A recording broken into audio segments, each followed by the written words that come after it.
오늘은 이제 구원의 서정 마지막 영화 세 번째 천국에 대해서 하나님 말씀 전하겠습니다. 지난주에 우리는 대심판, 최후의 심판에 대해서 하나님의 말씀을 들었습니다. 마지막 때가 되면 우리가 주님과 함께 심판대 앞에서 이 세상을 심판하게 될 것이라고 말씀을 드렸습니다. 하나님의 공의가 그 마지막에 완전하게 성취되어지고 그 예수 그리스도를 통해서 이루어진 그 모든 것들이 하나님 앞에 드려지는 그날이 되게 될 것입니다. 그 공의로운 심판 앞에서 우리 성도들은 배심원으로 다 앉아서 그 심판이 참되고 옳다고 할렐루야를 외치면서 박수를 치게 될 것입니다.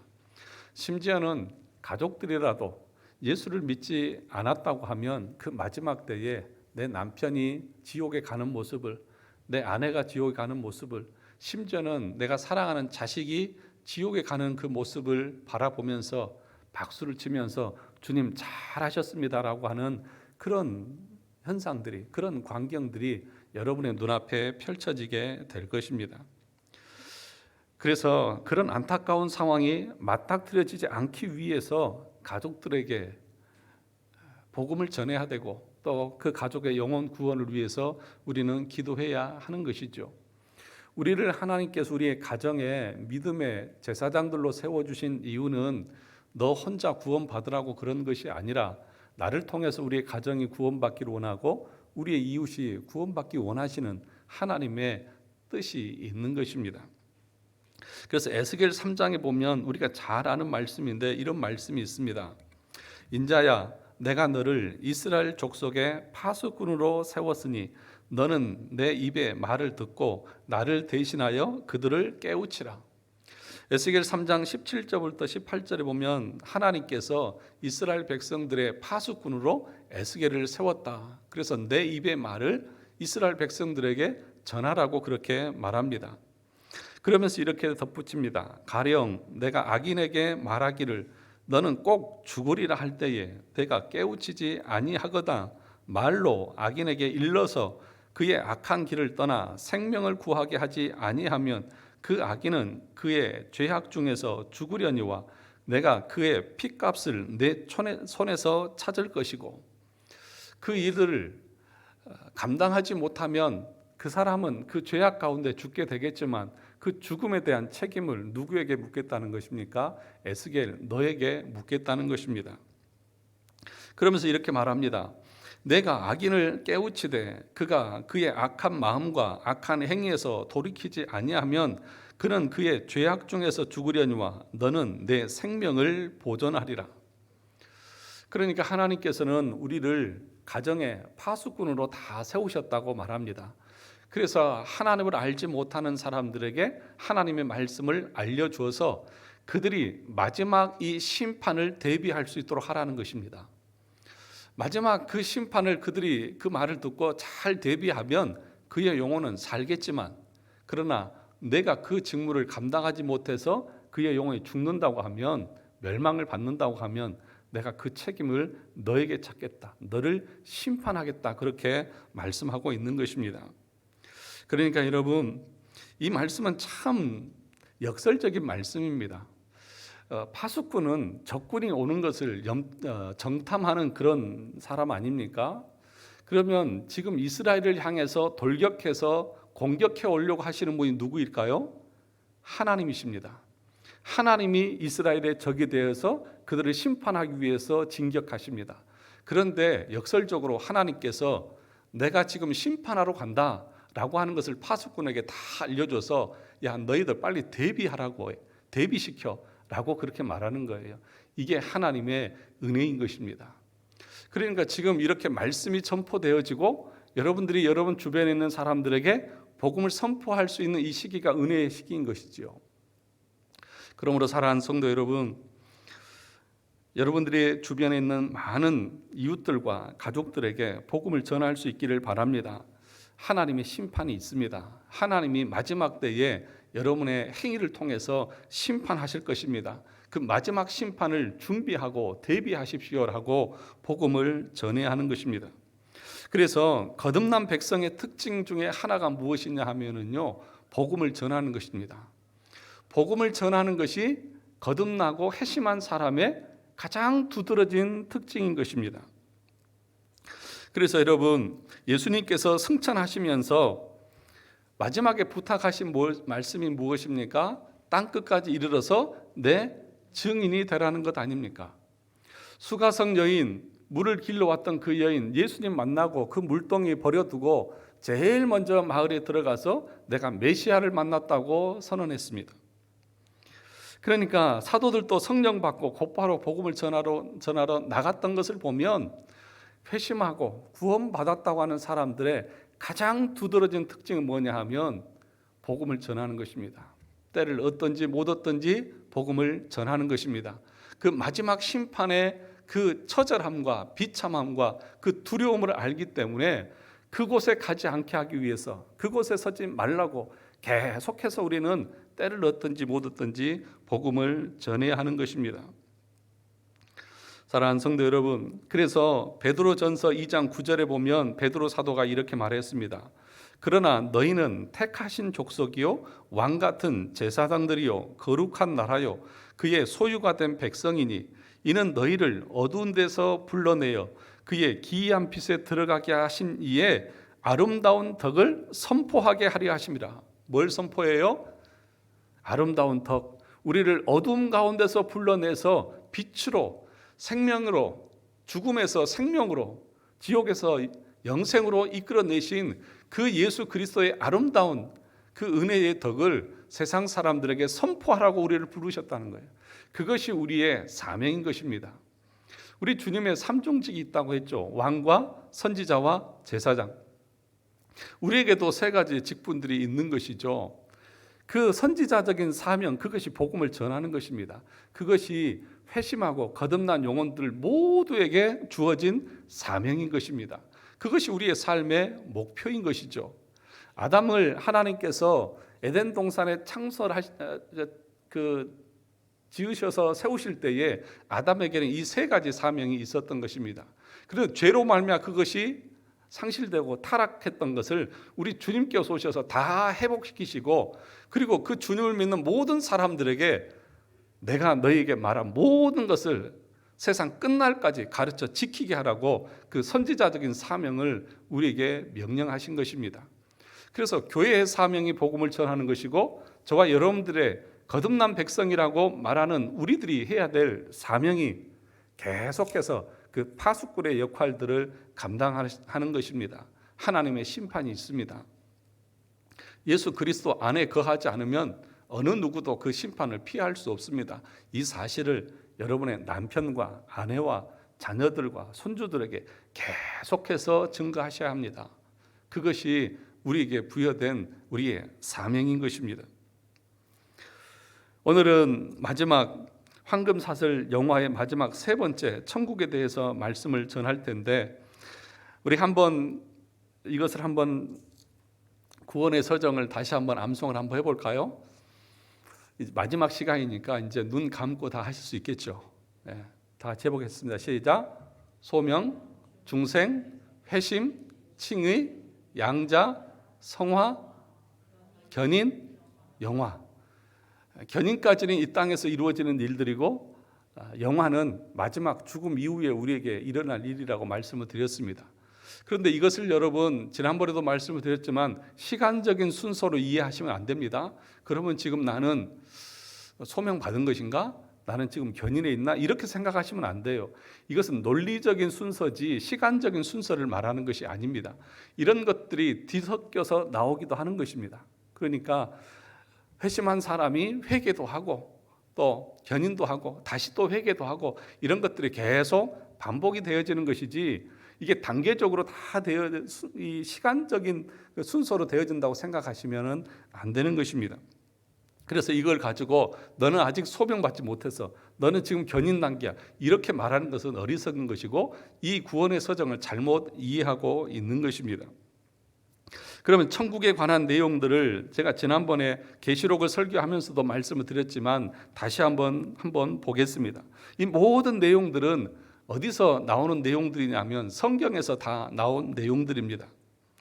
천국이 어떤 곳인지, 그리고 어떻게 하면 그 천국에 들어갈 수 있는지, 그 모든 것을 어디에 다 기록해 놓으셨습니까? 성경에 다 기록해 놓으셨습니다. 제가 어디서 찾아내서 제가 머리로 구상하고 만들어낸 것이 아니라 이 모든 것들은 성경 안에 다 있는 것입니다. 그래서 성경을 가리켜서 천국과는 교과서라고도 말할 수 있습니다. 이 성경을 얼마나 알고 있는가의 여부가 천국에 갈 수 있는 중요한 핵심적인 기준인 것입니다. 단순한 암기식 지식을 말하는 것이 아닙니다. 누가 누구를 낳고 또 무슨 몇 살에 죽고 또 어디는 뭐고 이런 것을 말하는 것이 아니라 성경에서 가르쳐준 구원의 도, 구원의 서정, 이것을 성경 안에서 얼마나 우리가 분명하게 잘 알고 믿고 확신하고 나가고 있느냐, 그 모든 길이 이 성경에 있다고 하는 것들을 우리가 지식적으로 알고 있어야 한다는 것입니다. 따라서 성경을 공부하는 것은 너무나 중요한 일이고, 좀 더 극단적으로 표현하면 성경을 공부하는 것만이 천국에 들어갈 수 있는 유일한 방법이라는 사실을 여러분 기억하셔야 합니다. 그래서 신앙생활을 덮어놓고 성경에 대해서 공부하지도 않고 그렇게 매일매일 아무리 나와도 그거 아무 의미 없는 것입니다.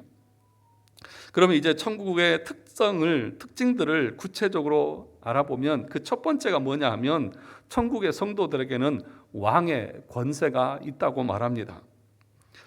천국에 가는 하나님의 백성들은 의의 면류관을 받습니다. 그런데 이 의의 면류관이라고 하는 것은 단순히 상징적으로만 있는 것이 아니고 허울만 있는 것이 아닙니다. 실제적인 권세와 권력을 가지고 있는 그 면류관을 말하는 것입니다.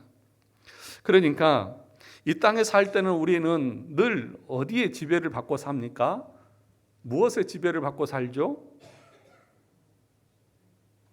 여러분들이 늘 하는 것이 뭡니까? 저와 여러분들이 늘 하는 것이 뭘까요? 오늘 또 예배 드리면서 무엇을 회개했습니까? 그렇죠. 우리는 늘 죄의 지배를 받고 살아갑니다. 여러분들이 죄를 이길 수 있을 것 같습니까? 잘 못 이기시죠? 늘 죄에 지고 죄에 넘어져서 범죄하고 타락하는 그런 모습들을 살아갑니다. 그런데 우리가 천국에 가면 이 죄의 능력으로부터 해방되고 그 죄의 권세를 이길 수 있는 권세와 능력을 우리는 받게 되는 것입니다. 이 땅의 모든 인생들은 죄로부터 지배당하는 삶을 삽니다. 그 죄의 지배 아래서 죄를 짓고, 그래서 우리의 인생들이 괴롭고 힘들고 고통스러운 것 아니겠습니까? 그러나 천국에 가면 이런 죄도 없고 이런 고통도 없고 이런 아픔도 없고 이런 두려움도 없고 이런 슬픔도 없는 영원한 평안과 감사와 찬양만이 넘치게 된다는 것입니다. 지난주 수요일 날 우리는 웨스트민스터 신앙 고백서 공부하면서 제 9장 자유의지에 대해서 공부를 했습니다. 안 나오신 분들은 모르죠. 자유의지, 의지의 자유, 그것이 무엇인지. 아담과 하와가 처음에 창조되었을 때에 그들에게는 자유의지가 주어졌습니다. 그 자유의지라고 하는 것은 뭐냐 하면 선을 선택할 수도 있고 악을 선택할 수도 있는 의지의 자유를 말합니다. 그러니까 아담은 그 당시에 죄를 짓지 않았지만 그의 의지는 죄를 지을 수도 있고 안 지을 수도 있는 자유가 있었습니다. 그런데 아담과 하와가 죄를 지었습니까? 안 지었습니까? 죄를 지었잖아요. 그 죄를 짓고 나니까 그 의지의 자유가 상실되고 속박되고 말았던 것입니다. 그 이후로 죄를 짓고 나서 인류는 어디에 노예가 되어졌습니까? 죄의 노예가 되어진 것이죠. 그래서 의지는 있지만, 인간의 의지는 있지만 자유는 상실되어져 버렸습니다. 그래서 뭐냐면 내 안에서 여러 가지 뭘 하려고 하는 의지가 있죠. 의지 없는 사람 없잖아요. 그러니까 의지는 남아있지만 이 의지가 할 수 있는 것이 뭐냐? 오로지 죄밖에 없다. 그것이 우리한테 남아있는 너의 의지다. 그리고 그것을 루터는 뭐라고 말했냐 하면 의지의 속박이라고 그렇게 말했습니다. 의지의 속박. 뭐에 속박 당한 거예요? 우리의 의지가? 죄에 속박 당해서 우리가 하려고 하는 그 모든 것들이 정확하게 죄고 악이라고 웨스트민스터 신앙 고백서에서 우리에게 가르쳐주고 있는 거예요. 그래서 우리 인간은 자기 스스로는 절대로 하나님을 찾을 수 없고 하나님을 위해서 선을 행할 수도 없고 하나님이 기뻐하시는 일들을 절대로 할 수가 없는 존재가 되었다는 것입니다. 그래서 그 의지에서 자유를 얻고 다시 회복시키기 위해서는 하나님의 은혜가 필요한 것입니다. 그것이 뭐냐 하면 중생이에요. 중생. 그 죽어있던 그 영혼을 하나님께서 은혜를 베풀어 주셔서 다시 살려주시는 것입니다. 그때에서 비로소 우리 인간은 하나님 앞에 나가게 되고 하나님을 찾게 되고 하나님을 바라보게 되는 것입니다. 그때에서 우리가 하나님을 위해서 뭔가를 하려고 하는 의지가 일어나는 것입니다. 그러므로 여러분, 회심한 사람의 특징이 뭔지 아십니까? 거듭난 사람의 특징은 뭐냐 하면요, 하나님을 향해서 그 방향이 바뀌는 거예요. 그의 가치관과 그의 삶의 목적이 하나님의 기쁨이 되고 하나님의 영광이 되는 쪽으로 바뀌는 거예요.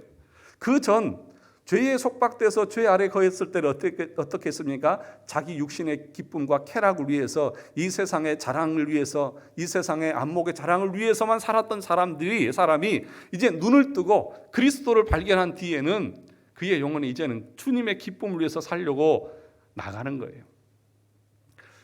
그것이 여러분 가운데 있느냐는 거죠. 여러분의 삶의 목적과 방향이 그리스도의 영광을 향해서 그렇게 정리가 되고 있느냐는 것이죠. 그걸 보면서 이 사람이 회심한 사람인지 아닌지를 보는 것입니다. 그런데 아직 영화에 이르기 전에 우리의 의지라고 하는 것은 두 가지의 의지가 있는 거예요. 여러분 마음은 어떻습니까? 하나님을 위해서 뭘 하고 싶잖아요. 그런데 그게 잘 되던가요? 안 되고 또 실패하잖아요. 그래서 우리 인간의 이 회심한 이후에 우리의 인간의 의지에는 이 두 가지 마음이 계속해서 섞이고 있는 것입니다. 그래서 로마서 7장 21절에서 이렇게 말했습니다. 우리 로마서 7장을 가서 볼까요?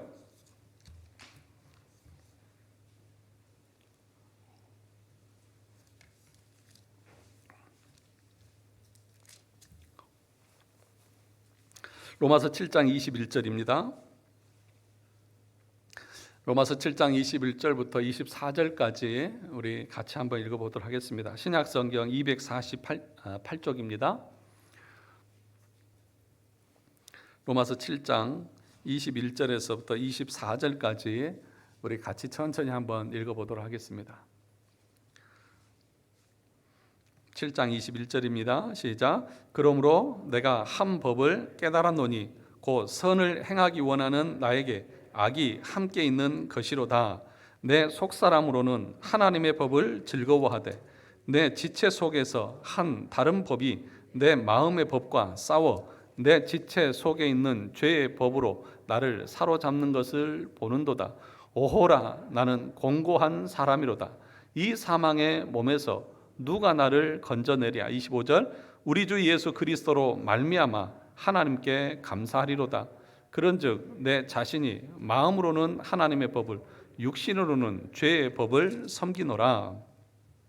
여기 21절에 보시면 그러므로 내가 한 법을 깨달았노니 곧 선을 행하기 원하는 나에게 무엇이 함께 있다고요? 악이 함께 있다. 이 의지를 말하는 겁니다. 우리 안에 두 가지의 의지가 늘 싸우는 거예요. 회심한 영혼들에게는 이 두 가지 의지가 계속해서 싸웁니다. 그래서 말씀을 듣고 기도하고 하나님과 가까이 하게 되면 그 선한 의지가 이기지만, 말씀이 멀어지고 기도의 삶이 멀어지면 악한 의지가 더 강해져서 하나님을 멀리하게 되고, 그리고 범죄하고 내 육신의 쾌락을 쫓아서 살아가게 되는 것이죠. 그런데 이 모든 과정을 거치고 우리가 영화에 이르게 되면, 저 천국에 이르게 되면 이제 어떤 의지만 남느냐 하면 우리 안에 선한 의지만 남는 것입니다. 이것이 가장 영화로운 모습이고 우리 주님이 가졌던 모습인 것입니다. 태초의 아담과 하와는 죄는 짓지 않았지만 그들에게는 죄를 짓고 하나님을 배반할 수 있는 그런 가능성이 있었어요, 없었어요? 있다고 말씀을 드렸잖아요. 설교 정확하게 듣고 계시는 거죠? 일부러 대답 안 하시는 거 아니죠? 선한 의지도 악한 의지도 두 개가 동존할 수 있었어요. 그런데 영화에 이르게 되면 우리 안에 악한 의지는 전혀 힘을 쓰지 못하고 선한 의지만 있어서 하나님을 찬양하고 하나님을 기뻐하고, 그래서 완전한 모습으로 우리가 그 나라에서 우리 주님처럼 함께 교제하고 찬양하고 예배하고 기쁨을 누리는 그런 삶을 살게 된다는 것입니다. 그래서 우리가 이 땅에서 삶도 어떤 삶을 어떻게 할 때 우리가 진정한 행복과 이 땅에서 천국을 누릴 수 있느냐, 그 죄를 내가 얼마나 잘 다스리느냐에 따라서 내 삶의 질이 달라지는 거예요. 여러분들이 정말 하나님이 기뻐하시는 그 삶을 살아갈 때에 여러분의 마음의 천국을 이룰 거예요. 그런데 예수를 믿어도 말씀과 기도가 전무한 상태에서 살다 보면 마음에 늘 자기 원하는 걸 하면서, 그러면서 마음에 두려워하고 염려하고 근심하면서 살아가는 것이죠. 그래서 중요한 게 뭐예요? 이 땅에서 내가 살아갈 때에 그 영화에 이르기까지 내가 이 세상에서 죄를 어떻게 다스릴 것이냐가 가장 중요한 우리 삶의 핵심적인 관건이 되는 것입니다. 두 번째로 천국의 성도들에게는 그들만의 표지가 있습니다. 성도들이 가지는 표지 중에 대표적인 것이 의의 면류관이라고 말했고, 또 시편 149편 6절에 보니까 수중의 칼이라고 말했고, 계시록 3장 4절에 보니까 흰옷이라고 그렇게 말합니다. 계시록 3장 4절을 읽어보면, 그러나 사대에 그 옷을 더럽히지 아니한 자 몇 명이 내게 있어 흰옷을 입고 나와 함께 다니리니. 뭘 입고요? 흰옷을 입고 나와 함께 다닐 것이다. 여기서 흰옷이라고 하는 것은 첫 번째는 뭘 상징하냐 하면 자유를 상징합니다. 자유를 상징한다고 하는 말은 자유 이전에는 뭐였다는 거예요? 자유인이 아니라 속박당해 있었다는 거잖아요. 뭐에 속박당해 있었을까요? 죄의 속박을 당해 있었겠죠. 그러나 천국에 이르게 되면 흰옷을 입은 성도들, 죄의 그 속박에서 다 해방되어서 자유의 그 심령을 가지고 하나님을 섬기게 될 것이라는 것입니다. 눈물과 한숨이 없이 이전 것은 다 지나가고 우리가 흘렸던 그 모든 눈물을 우리 주님께서 씻어주시면서 그분과 함께 영원한 안식을 누리게 될 것이라고 말씀하고 있는 것입니다. 요한일서 3장 2절에도 보니까 이렇게 말합니다. 사랑하는 자들아, 우리가 지금은 하나님의 자녀라. 장래에 어떻게 될지는 아직 나타나지 아니하였으나 그가 나타나시면 우리가 그와 같을 줄을 아는 것은 그의 참 모습 그대로 볼 것이기 때문이다. 우리 주님처럼, 우리 주님은 죄를 지을 수 있습니까? 없습니까? 우리 주님은 죄를 지을 수가 없어요. 하나님은 죄를 지을 수가 없습니다. 타락할 수가 없습니다. 우리도 그와 같을 줄 아노라. 그렇게 지금 말씀하고 있는 것입니다. 또 이 흰옷의 두 번째 상징은 뭐냐 하면 승리입니다. 첫 번째가 자유였다고 하면 두 번째는 승리입니다. 승리라고 하는 것은 어떻게 해야 얻을 수 있는 것입니까? 싸워서 이기는 것이 승리지 않습니까? 뭐와 싸워서 이기는 것입니까? 죄와 싸워서 이기는 것을 말하는 것입니다. 여러분들이 죄와 싸워서 이기기 위해서 얼마나 피 흘리기까지 싸우고 있느냐 하는 것입니다. 그 피 흘리기까지 싸운 사람들이 그 죄를 이기기 위해서, 죄와 싸워서 이기기 위해서 그 피 흘린 사람이 마지막 때에 그 하나님의 나라에서 승리의 흰옷을 입게 될 것이라고 말합니다. 요한계시록 3장 5절에 보니까 이기는 자는 이와 같이 흰옷을 입을 것이요. 누가요? 이기는 자가요. 뭘 이기는 자가요? 이 땅에서 죄의 그 모든 것들을 이기는 자만이 흰옷을 입을 것이라고 말씀합니다. 계시록 7장 9절에도 보니까 이 일 후에 내가 보니 각 나라와 족속과 백성과 방언에서 아무도 능히 셀 수 없는 큰 무리가 나와 흰옷을 입고 손에 종려가지를 들고 보좌 앞과 어린 양 앞에 서서 그렇게 말합니다. 흰옷을 입고 종려나무 가지를 흔들면서 그렇게 하나님을 찬양하는 거예요. 여러분, 종려나무 가지 흔드는 것을 뭘 상징할까요? 승리를 상징하는 것이죠. 우리 주님께서 나귀를 타고 예루살렘 성에 입성할 때에 이스라엘 백성들이 뭐 가지고 흔들고 환영했어요? 호산나 다윗의 자손이 하면서 종려나무 가지를 흔들었잖아요.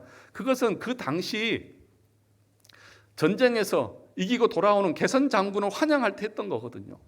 그러니까 마지막 때에 우리도 이 죄와 싸워서 이기고 승리하는 그 기쁨을 우리 주님과 함께 누리게 될 것이라는 것입니다.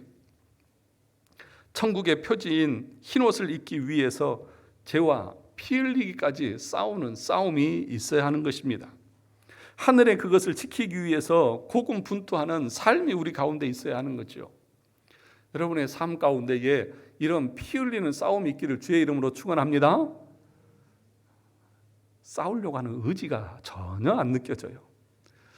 싸우려고 하는 의지가 없어요. 그냥 저는 질래요. 그냥 패배하고 말래요. 아닙니다. 우리 주님이 우리에게 말씀하시는 내용은 뭐냐 하면, 너희가 그 천국에서 흰옷을 입고 나와 함께 면류관을 쓰고 자유를 누리고 권세를 누리기 위해서는 이 땅에서 피 흘리기까지 죄와 싸워야 된다. 그렇게 우리에게 말씀하고 있는 것입니다. 여러분, 전투하고 그 승리 이후에 우리에게 안식이 주어지는 것입니다. 사람들이 손가락 할지라도, 내가 세상 가운데서 따돌림을 당할지라도 그 모든 것에서 우리가 끝까지 싸울 줄 알아야 하는 것입니다. 발버둥 치면서 죄 짓지 않으려고 하는 그런 마음의 열정들이 우리 가운데에 있어야 하는 것입니다. 그래서 저 천국에서 온몸이 전쟁하고 싸우다가 피투성이가 되고 찢기고 상한 심령으로 왔을 때에 우리 주님이 안아주시고 위로하시고 눈물을 닦아주시는 그런 은혜가 우리 가운데에 있을 것입니다. 세 번째로 천국의 그 성의 모습에 대해서 말씀을 드립니다. 우리 요한계시록 21장을 가서 보겠습니다.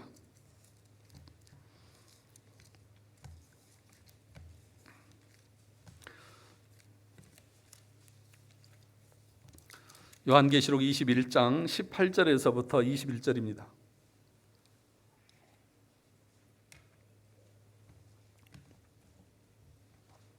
요한계시록 21장 18절에서부터 21절까지 우리 같이 한번 읽어보겠습니다. 18절입니다. 시작. 그 성곽은 벽옥으로 쌓였고 그 성은 정금인데 맑은 유리 같더라. 그 성의 성곽의 기초석은 각색 보석으로 꾸몄는데 첫째 기초석은 벽옥이요, 둘째는 남보석이요, 셋째는 옥수요, 넷째는 녹보석이요, 다섯째는 홍마노요, 여섯째는 홍보석이요, 일곱째는 황옥이요, 여덟째는 노곡이요, 아홉째는 담황옥이요, 열째는 비치옥이요, 열한째는 청옥이요, 열두째는 자수정이라. 그 12문은 12진주니 각 문마다 한 개의 진주로 되어 있고 성의 기름 맑은 유리 같은 정금이더라. 아멘. 천국의 성곽은 뭡니까? 벽옥이고 기초석은 각색 보석이고 성의 기름 뭐라고요? 정금이더라. 이 땅에서 여러분들이 가장 갖고 싶어 하시는 것 아닙니까? 여러 가지 보석 종류들, 금, 은, 그런 모든 물질들, 여러분들에게 이 땅에서 그렇게 애지중지하면서 땀 흘려가면서 시간 들어가면서 갖고 싶어 하는 것들 아닙니까? 그런데 그런 것들이 천국에 가면 무엇입니까? 발에 밟힐 정도로 흔한 것이라고요. 무슨 얘기인 것입니까? 천국에서도 이것이 같이 있을까요? 아니에요. 여러분들이 이 땅에서 그렇게 삶의 목표를 두고 최선을 다해서 그렇게 하고 있는, 애지중지하고 있는 그것들이요, 천국에서는 아무런 가치가 없는 것이라고요. 천국에 아무런 가치도 없는 그것을 우리는 일생 동안 그것 하나 얻기 위해서 우리의 모든 인생을 다 허비하고 있는 것입니다. 그러므로 사랑하는 성도 여러분, 이 땅에서 여러분이 노후까지 살만한 것이 다 준비되어 있다고 하면 악착같이 더 모으려고 하지 마세요. 그거 죽을 때 가져가실 겁니까? 가져가실 수 있는 분 가져가 보세요. 가져가도 아무것도 아니에요. 오히려 더 좋은 것이 천국에 가득한데 그거 쓰레기밖에 되지 않는 거예요. 그런데 어리석은 인간은 그것이 전부인 것처럼, 그것이 나를 천국으로 이끌어 갈 것처럼, 여러분 잠언 새벽에 우리가 공부하는데 잠언에 보면 뭐라고 말하냐면 물질은, 재물은 너의 마지막 때에, 너의 심판 때에 아무런 유익이 되지 않는다고 말해요. 여러분들이 이 땅에서 아무리 부자로 살고 많은 물질을 거두고 가지고 있다 할지라도 하나님의 심판대 앞에서 그 물질은 무용지물입니다. 그러므로 우리가 이 땅에서 살 때에 뭐에 초점을 두고 뭐에 더 관심을 가지고 살아야 될까요? 여러분에게 하나님께서 물질을 주시고 건강을 주신 이유가 무엇입니까? 하나님께서 우리에게 주신 그 사명, 선지자적인 그 사명, 제사장적인 사명, 그 사명을 이 땅에서 잘 감당하라고 주신 것 아니겠습니까? 우리가 마태복음 25장 마지막 심판 때 그 모습을 볼 때에 우리 주님이 심판의 기준으로 뭘 제시를 했습니까? 오른쪽에 있고 왼쪽에 있는 사람들에게 양과 염소로 구분하면서 주님이 뭐라고 말씀했습니까? 내가 헐벗었을 때 너희가 먹을 것을 주었고, 내가 헐벗었을 때 너희가 입을 것을 주지 않았고, 내가 배고팠을 때 먹을 걸 주었고, 내가 배고팠을 때도 먹을 걸 주지 않았고. 뭘 가지고 하는 거예요? 행위잖아요. 그러니까 하나님이 주신 것으로 하나님의 나라를 위해서 사용하지 않는 사람은 그 사람의 삶의 목적이, 그 사람의 가치관이 아직 하나님께로 향하지 않고 여전히 세상을 향해서 회심하지 않는 상태로 놓여 있다고 하는 것들을 그 행위가 보여주고 증거하고 있는 거예요.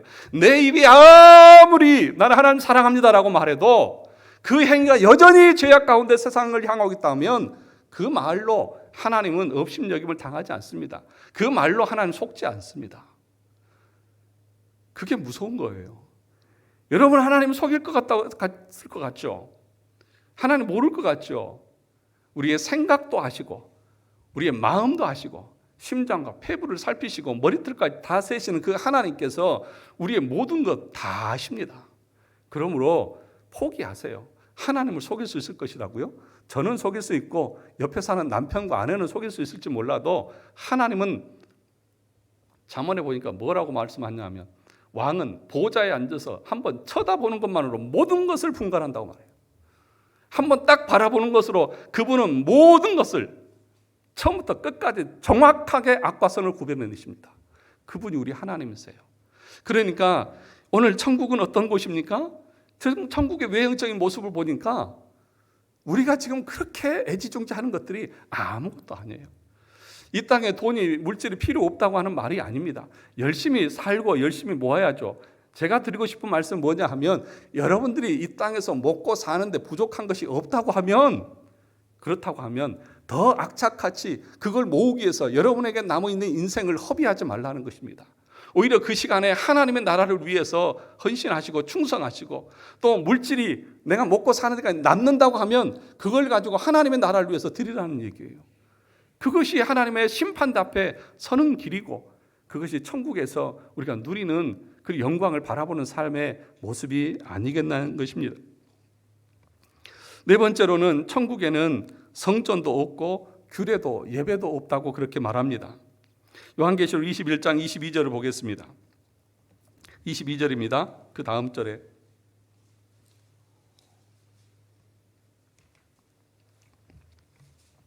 (22절) 같이 한번 읽어볼까요? 요한계시록 21장 22절 시작. 성 안에서 내가 성전을 보지 못하였으니 이는 주 하나님 곧 전능하신 이와 및 어린 양이 그 성전이라. 그러니까 천국에는 새 하늘과 새 땅에는 성전이 있어 없어요? 없어요. 예배가 있어요 없어요? 없어요. 우리 주님이 성전이시고 우리 주님과 늘 함께하는 것이 예배잖아요. 그러니까 이게 따로 시간을 내서 예배 드리는 것이 필요가 없다는 것입니다. 그래서 그분의 그 영광을 우리가 그 앞에서 면전에서 보게 될 것이라고 말합니다. 여러분, 그 영광을 본다고 하는 말의 의미가 뭐냐면요, 극단적인 기쁨을 말하는 것입니다. 이 세상에서 한 번도 맛보지 못했던 극한의 기쁨을 우리 주님과 함께 누리게 된다는 것입니다. 여러분들은 무엇이 제일 기쁘시겠습니까? 어떤 사람들은 좋은 일이 있을 때에, 대단한 일이 있을 때에, 야, 저 사람 로또 맞았네, 로또 맞았어. 로또 맞으면 좋겠죠. 그런데 로또 맞은 것과는 비교가 되지 않는 극한의 기쁨입니다. 여러분, 다윗은 그 그리스도의 영광을 조금 맛보고도 그 인생을 다 드렸고요. 다니엘은 그 하나님의 영광을 조금 맛보고도 사자굴에 던져질 때에도 그것을 기쁨으로 감당했습니다. 그러면 우리 주님의 그 영광을, 우리가 극한의 그 영광을 봤을 때에 우리 마음에 얼마나 담대함과 기쁨과 은혜가 넘치겠습니까? 여러분, 그래서 우리는 그곳에 가면 정말 말로 표현할 수 없는 극한의 기쁨과 감격이 매일매일 우리의 마음 가운데서 샘솟아 오르는 거예요. 여러분, 이러한 천국에 꼭 들어갈 수 있기를 주의 이름으로 축원합니다. 그러면 어떻게 하면 우리가 이 천국에 갈 수 있습니까? 한마디로 말을 하면 지금까지 소명에서부터 영화까지 여러분들에게 증거했던 그 말씀들을 다시 한번 되새겨 보시고 그 교리적인 내용들을 다시 한번 기억하셔서 그 근거에 의해서 내 신앙생활을 다시 조정을 하는 것입니다. 네, 오늘은 몇 가지만 말씀을 드리려고 합니다. 첫째는 뭐냐 하면 여러분, 천국은 아무나 가지 않는다는 사실 꼭 기억하시기 바랍니다. 마태복음 22장 14절에 보니까 청함을 받은 자는 많되 택함을 입은 자는 적으니라. 청함을 받은 자는 많아요, 적어요? 많아요. 그런데 택함을 받아서 천국 가는 사람들은 많아요, 적어요? 적다고요. 청함을 받았다고 하는 말의 의미는 뭐냐면요, 지금처럼 이렇게 교회에 나와서 목사님의 말씀을 듣는 것을 말하는 거예요. 그러니까 목사의 말을 듣는다고 해서 모든 사람들이 천국 간다, 안 간다? 안 간다고요. 여러분, 이 말씀을 두려움 가운데 들어야 돼요. 이건 제 얘기가 아니라 성경에서 우리 주님께서 말했잖아요. 청함을 받은 자는 많아요. 와서 교회 와서 예배 드리고 말씀 들은 사람 많아요. 그런데 그 가운데에서 이 외적인 소명을 듣고 내적인 소명을 일으켜서 회심하고 거듭나서 자기의 모든 가치관을 그리스도께 마치고 돌아가는 사람이 많지가 않다고요. 여전히 자기가 가치관대로 살아간다고요. 그런 사람은 절대로 천국에 갈 수 없다고 말합니다. 그럼 어떻게 해야 되느냐? 여러분, 열심히 하나님의 말씀을 배우셔야 돼요. 열심히 하나님 말씀을 들으셔야 하는 것입니다. 그래서 마태복음 11장 12절에 보니까 세례 요한의 때부터 지금까지 천국은 침노를 당하나니 침노하는 자가 빼앗느니라. 천국은 누가 빼앗는 거예요? 침노하는 자가. 열심히 내가 쟁취하려고 하는 사람이 천국에 가는 것이라는 얘기입니다. 그렇다고 우리가 행위로 얻는다는 얘기가 아니라 하나님께서 택함받고 예정된 그 영혼은 말씀을 들으면서 그 천국의 은혜를 사모하면서 그 은혜를 얻기 위해서 열심히 이 땅에서 믿음의 길을 간다는 것입니다. 그런 사람입니다. 그런데 어떤 전쟁, 어떤 침노를 해야 되냐? 첫 번째는 뭐냐 하면 우리 무지와의 전쟁을 치러야 합니다. 무지. 천국에 대해서 아십니까? 어떻게 천국에 가는지 아십니까? 여러분, 구원의 서정을 여러분들에게 지금 몇 달 동안 얘기하기 전까지 여러분들이 구원의 그 서정에 대해서 아셨습니까? 예를 들어 보겠습니다. 저는 지금 오늘 예배 마치고 부산에 가려고 합니다. 진짜는 아니고요. 진짜로 운전을. 부산에 가려고 합니다. 그런데 제가 어떻게 가야 되는지는 몰라요. 근데 부산이 있다는 건 알아요. 열심히 갈 겁니다. 어떻게 갈 거? 어디로 가요? 그냥 다 열심히 갈 거예요. 그냥 차 운전대만 잡고 악셀을 밟고 무조건 길 뚫린 대로 갈 거예요. 그러면 부산 갈 수 있나요? 그런데 왜 여러분들은 천국 가는 길을 그냥 천국에 있고 그냥 예수 믿으면 가고 열심히 하면 간다고 하니까 그렇게 예수를 믿으십니까? 그게 얼마나 어리석은 거냐고요. 어떻게 가야 되는지를 알아야 되잖아요. 그러니까 하나님의 말씀을 들어야 되고 그 말씀을 들을 때에 성령께서 내 안에서 유효한 부르심, 효과적인 부르심을 통하여서 내가 거듭나고 그래서 하나님의 말씀이 믿어지고 받아지고 맞다. 내가 인정할 때에 중생했다고 말할 수 있는 것이고 그 중생한 사람의 삶의 모습은 예전의 그 모습처럼 살지 않고 매일 주일 성수하고 하나님을 향해서 나아가는 그 삶의 방향이 완전히 바뀌어져서 가치관이 바뀌어져서 그 지식이 완전히 새로워져서 하나님의 지식으로 가득 차는 모습으로 살아가는 것이지 다른 것이 아니라는 것입니다. 그래서 여러분 사도행전의 17장 23절에 보니까 이렇게 말합니다. 내가 두루 다니며 너희가 위하는 것들을 보다가 알지 못하는 신에게 다고 새긴 단도 보았다. 알지 못하는 신에게 예배합니다. 얼마나 열심인지 모릅니다. 요한복음 4장 22절에서도 예수님께서 수가성 여인에게 이렇게 말했습니다. 너희는 알지 못하는 것을 예배하고 알지도 못하고 예배해요. 무지한 상태에서 열심을 냅니다. 종교적 열심이 있습니다. 심지어는 봉사도 하고 헌금도 하고 금식도 합니다. 그런데 알지 못하고 하는 그 모든 것들은 아무 의미 없다고요. 그래서 심지어는 로마서 10장 2절과 3절에서 바울은 이렇게까지 얘기했습니다. 이 구절만 한번 찾아보겠습니다. 로마서 10장입니다.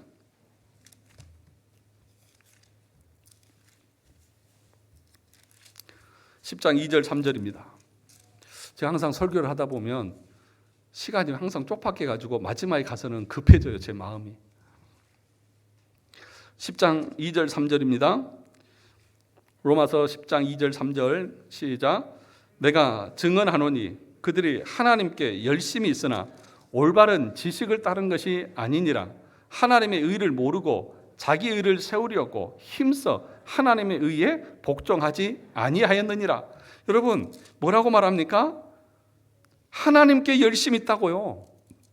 하나님께 열심히 있어요. 그런데 뭘 따르지 않았어요? 올바른 지식을 따르지 않았다고요. 올바른 지식을 따르지 않았다. 그러니까 열심히 있는데 그 열심이 어떤 열심이었냐? 자기 의를 세우려고 하는 열심이었다는 거예요. 자기를 드러내는 열심이었다는 거예요. 그러면서 그 결과는 뭐예요? 힘써서 하나님의 의에 복종하지 않은 결과를 낳았다. 그러니까 알지 못하고 열심을 내면은요, 오히려 하나님을 대적하는 모습이 된다고요. 알지 못하고 어떻게 천국을 가냐고요. 그러니까 여러분들은 지금부터 무슨 전쟁을 치러야 되냐면 무지와의 전쟁을 치러야 되는 거예요. 하나님의 말씀을 공부하고 하나님께서 우리에게 말씀하신 것이 무엇인지를 알아야 하는 거예요. 덮어놓고 믿으시면은 절대로 안 되는 것입니다. 그러므로 여러분 집에 가셔서 성경을 열심히 읽기를 주의 이름으로 축원합니다. 그런데 이 말씀을 우리가 그냥 읽으면 잘 몰라요. 그래서 우리가 뭘 통해서 이 성경을 알아야 하냐면 교리 체계를 가지고 알아야 하는 것입니다. 뭘 가지고요? 교리. 그러니까 웨스트민스터 신앙 고백서에서 가르쳐주는 그 교리의 틀을 가지고 우리는 성경을 해석해야 되는 거예요. 그러니까 그 틀을 모르면 성경 해석을 어떻게 해야 될지를 모르는 거예요. 그러니까 웨스트민스터 신앙 고백서는 그 뭘 우리에게 제공해 주냐면 성경의 모든 것을 요약하고 정리해서 하나님께서 어떻게 우리의 구원을 이루려고 하는지를 체계적으로 알려주는 것인데, 그러니까 그건 뭐냐면 성경 해석의 틀, 성경 해석의 방법을 알려주는 것이 웨스트민스터 신앙 고백서예요. 그러니까 이걸 모르면서 성경을 내가 본다? 그러면 자기 마음대로 해석하는 것입니다. 수요일 날 자유의지에 대해서 얘기를 했다고 그랬죠. 그 의지가, 여러분, 펠라기아는 아담이 타락했을 때에 아담이 이 본성 자체가, 의지 자체가 타락한 것이 아니라 그냥 외형적으로, 형식적으로 죄 한번 지은 것뿐이다. 그래서 그 죄는 아담에게만 해당되는 것이지 인류 전체에게 해당되는 거 아니다, 그렇게 얘기해요. 또 그것이 조금 변질되어져 가지고, 그러니까 이 아담에게 그 의지는 여전히 선하다고 그렇게 얘기해요. 그것이 뭘 의미하냐면 우리가 하나님의 은혜로 구원받는 것이 아니라 내 의지로도 나는 하나님 믿을 수 있다, 이렇게 말하는 거예요. 그것은 하나님의 의를 부정하는 거예요. 하나님의 의는 뭐예요? 예수 그리스도의 십자가의 의를 우리가 덧입으므로 우리가 구원을 얻는 거잖아요. 그게 구원의 길이잖아요. 그런데 이런 교리적인 것들이 잘못되어지면 우리가 성경을 잘못 해석하는 결과가 낳는다고요. 그래서 교리 체계를 통해서 우리가 봐야 한다는 것들을 말씀을 드리는 것입니다. 그런데 여러분 안에는 뭐가 있는 줄 아십니까? 지금까지 학교에서 배우고 내 경험으로 배우고 지금까지 했던 그 모든 여러분들의 머릿속에 여러분의 세상적인 지식과 체계들이 꽉 들어차 있어서요, 이것이 바꾸기가 쉽지 않아요.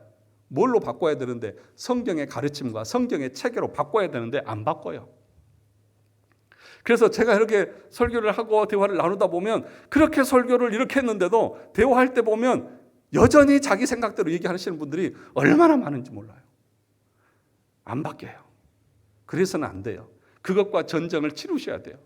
내 가치관, 내 세계관, 내 생각했던 것 성경과 다르면 그것을 없애기 위해서, 내려놓기 위해서 부단하게 열심을 내야 한다는 것입니다.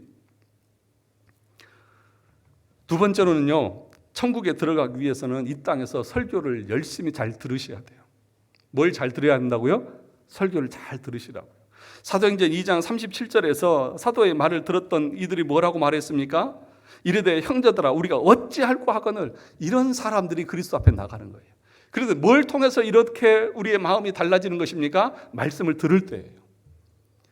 아까도 얘기했지만 외적인 소명을 통해서 내적인 소명이 일어나기 때문에 이 말씀을 듣는 시간이 여러분의 영혼이 수술받는 시간이고, 여러분의 영혼이 거듭나는 시간이고, 여러분의 영혼이 천국을 향하여 가느냐 멸망을 향하여 가느냐 결정되는 순간이라고요. 그러므로 이 중요한 절체절명의 시간에 좋을 수 있습니까? 딴 생각할 수 있습니까? 없어요. 그래서 조는 사람은 용서 안 합니다. 제가 안 하는 것이 아니라 여러분, 그래서 토요일 날도 이 예배 시간에 졸지 않기 위해서, 정신 바짝 차리게 하기 위해서 모든 것에 이 시간에 맞춰서 오는 거예요. 사랑하는 성도 여러분, 청교도들은 뭐라고 말했냐면 하나님의 말씀에는 두 가지가 있다. 기록된 말씀 성경이 있고, 두 번째 선포된 말씀 설교가 있다고 말했어요. 하나님의 기록된 설교가 있고 선포되는 설교의 말씀이 있다고 그랬어요. 그런데 하나님께서 어떤 말씀을 가지고 더 사람들을 회심시키느냐, 이 설교를 통해서 선포되는 이 말씀이 사람을 회심 더 많이 시킨다고 말하고 있어요. 왠지 아십니까? 이 설교는 해석되어지고 풀어져서 교리적으로 증거되어지잖아요. 근데 여러분들이 성경을 읽을 때는 이게 뭔 말인지 모르잖아요. 이해되지 않잖아요. 그러니까 모르는 거예요. 그런데 이 말씀이 풀어지고 이 말씀이 여러분들에게 납득이 되고 이해되어지니까 그때서 여러분의 마음들이 회심이 일어나는 거예요.